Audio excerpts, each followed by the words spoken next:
পর আজকে voice over দিতে গিয়ে একটা আলাদাই এক্সাইটমেন্ট কাজ করছে। তোমরা তো দেখে বুঝতেই পেরেছো এটা সিসি 2। তোমরা ভাবছো সিসি 2 তেই তো গেছে। এক্সাইটমেন্ট এর কি আছে? বলছি। আর শুধু সিসি 2 তে যায়নি, লাস্ট অব্দি দেখতে থাকো বুঝতে পারবে। তো যাই হোক, যে কথাটা বলছিলাম এক্সাইটমেন্ট, যেটা আমি আজকে অভিষেককেও বলছিলাম, তো মনে হলো ভয়েস ওভারটা আজকে এটা নিয়েই থাক। সেটা হচ্ছে এক্সাইটমেন্টটা কেন? এর কারণ হচ্ছে লাস্ট ৩ বছর যখন আমরা কলেজ টাইমে ছিলাম, এত টাইম স্পেন্ড করতাম না দুজনে।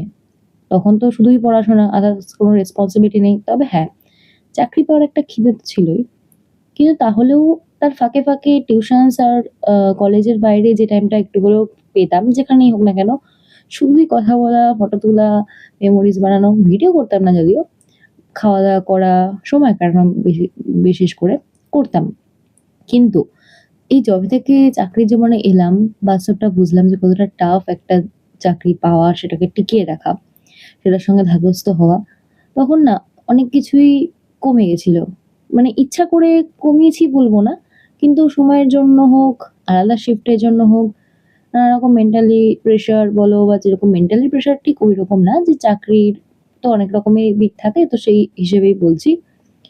তো অনেক রকম কারণেই সেভাবে আর টাইমটা স্পেন্ড করা হতো না। কিন্তু এইবার অনেকদিন পর আমরা এইভাবে টাইম স্পেন্ড করছি। মাঝখানে অনেকবার গেছি টুকটাক এদিক ওদিক, কিন্তু না সেইভাবে এই ফিলিংসটা আসেনি। কেন কি গিয়েও একটু কাজের কথা বা এদিক ওদিক নিয়ে কেটেছে। কিন্তু এবারে আদার্স কোনো টপিকে না গিয়ে শুধুই আগের মতো কোনো রেসপন্সিবিলিটি ছাড়া শুধু টাইমটাকে এনজয়, টাইমটাকে মানে মুহূর্তটাকে বাঁচা, সময় কাটানো, খাওয়া-দাওয়া, ফটো তোলা এগুলোর মধ্যে দিয়ে কাটিয়েছি।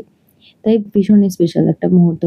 যেটা ৩ বছর আগে করতাম, হঠাৎ করে ১ বছরে সবটা চেঞ্জ হয়ে গিয়েছিল। চেঞ্জটাই জীবন, কিন্তু তাহলে হঠাৎ করে হলে একটা মানতে অসুবিধা তো থেকেই যায়।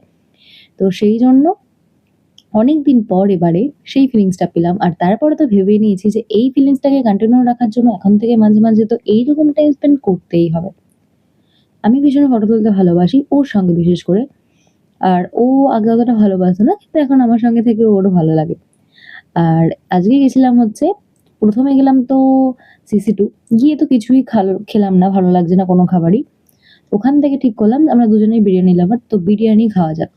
তো ওখান থেকে তো কারিমস কাছে। ওখান থেকে ডাইরেক্ট গেলাম কারিমসে। ওখানে গিয়ে আবার কিছুক্ষণ থেকে খাওয়া-দাওয়া করলাম। আচ্ছা, এটা কিন্তু কোনো ডিনারও না, কোনো লাঞ্চও না। মিডল পয়েন্টের একটা খাওয়া। তো ১ম এ সিসি 2 তে কিছুটা সময় কাটিয়ে তারপর বিরিয়ানি খেয়ে একসঙ্গে দুজন মিলে বাড়ি চলে এলাম। আগেও এভাবেই আমরা সময় কাটাতাম। তাই জন্য এই কথাটা শেয়ার করলাম। আর দেখো কিছু ফটো অ্যাটাচ করে দিলাম যে ফটোগুলো তুলেছি। আগে তো আরো ফটোগ্রাফারকে দিয়ে মানে ফটো তুলতাম ক্যামেরায়। আজকাল তো শুধু ফোনেই তুলতে হয়।